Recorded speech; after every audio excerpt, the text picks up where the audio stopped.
নমস্কাৰ সকলোলৈকে study IQ চেনেললৈ সকলোকে স্বাগতম জনাইছো। আজি শিক্ষক দিৱসৰ পবিত্ৰ দিনটোত সকলো শিক্ষকগুৰুকে মোৰ ফালৰ পৰা সশ্ৰদ্ধ প্ৰণিপাত তথা সকলোলৈকে মোৰ শুভকামনা জ্ঞাপন কৰিলো।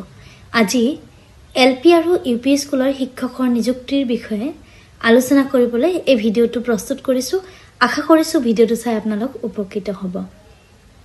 যোৱাকালি হিমন্ত বিশ্ব শৰ্মা ডাঙৰীয়াদেৱে জনাইছিলে যে অহা 10 অক্টোবৰত 8-9 শিক্ষকক নিযুক্তি দিব চৰকাৰে।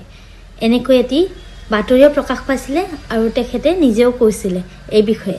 ইয়াতে সকলোৱে আশংকাত ভুগিছে যে এই 8-9 শিক্ষক কোন হ'ব পাৰে, post graduate teacher, graduate teacher নে এলপি আৰু ইউপি স্কুলৰ শিক্ষকৰ নিযুক্তিৰ বিষয়ে কৈছে।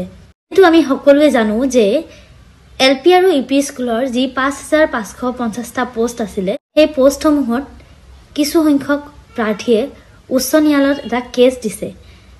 এই সম্পৰ্কে যোৱাকালি বাতৰি কাকততো প্ৰকাশ হৈছিলে যে প্ৰাথমিক বিদ্যালয়ৰ 5550টা শিক্ষক পদৰ নিযুক্তিত অনিশ্চয়তা আছে। ডকুমেণ্ট ভেৰিফিকেশ্যনৰ সময়ত যেতিয়া NISৰ পৰা যিসকলে 18 মহীয়া DLED ডিগ্ৰী লৈছিলে তেওঁলোকৰ ডিগ্ৰী মান্যতা যিহেতু গ্ৰহণ কৰা নাছিলে, সেয়েহে বহু সংখ্যক প্ৰাৰ্থীয়ে ন্যায়ালয়ৰ দ্বাৰস্থ হৈছিলে আৰু শুনানি এতিয়াও চলি আছে। গোচৰটো শুনানি যোৱাকালিও আছিলে 4 ছেপ্টেম্বৰত, কিন্তু কিছুমান কাৰণত যোৱাকালি হিয়াৰিংটো নহ'লে আৰু নেক্সট 9 ছেপ্টেম্বৰত নেক্সট হিয়াৰিংটো হ'ব।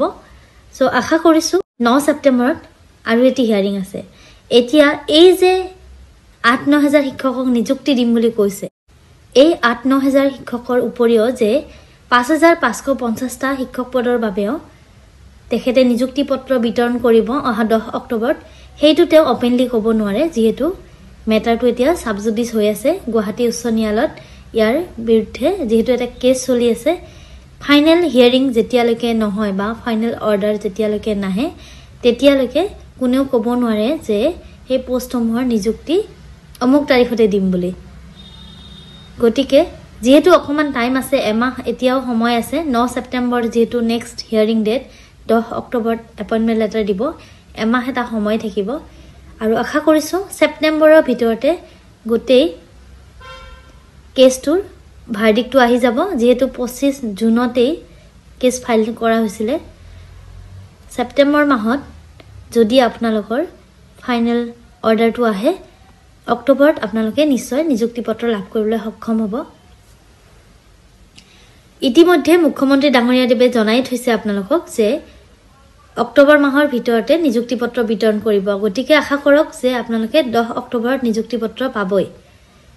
কেছৰ ফাইনেল অৰ্ডাৰ এই মাহতে আহিব লাগে আশা কৰিছোঁ।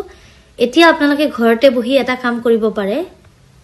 সকলোকে অনুৰোধ কৰিছোঁ, মুখ্যমন্ত্ৰী হিমন্ত বিশ্ব শৰ্মা ডাঙৰীয়াদেৱক তথা শিক্ষামন্ত্ৰী ডাঙৰীয়াক আপোনালোকে ফেচবুক আৰু এক্স হেণ্ডেলত নিজৰ অসুবিধাৰ বিষয়ে জনাওক। আপোনালোকে যে বছৰ ধৰি নিযুক্তিৰ বাবে ৰৈ আছে আৰু পৰীক্ষাত পাছ কৰিছে, ডকুমেণ্ট ভেৰিফিকেশ্যন হৈ গৈছে, কিন্তু ফাইনেল মেৰিট লিষ্ট অহা নাই বা নিযুক্তি পত্ৰ বিতৰণ কৰাৰ কথা যেতিয়ালৈকে মুখ্যমন্ত্ৰী ডাঙৰীয়াদেৱে আপোনালোকক নজনায় কিমান বেছি টেনশ্যনত আছে, সেই বিষয়ে আপুনি আপোনাৰ মনৰ কথাটো তেওঁলোকক অৱগত কৰাওক কমেণ্ট ছেকশ্যনত।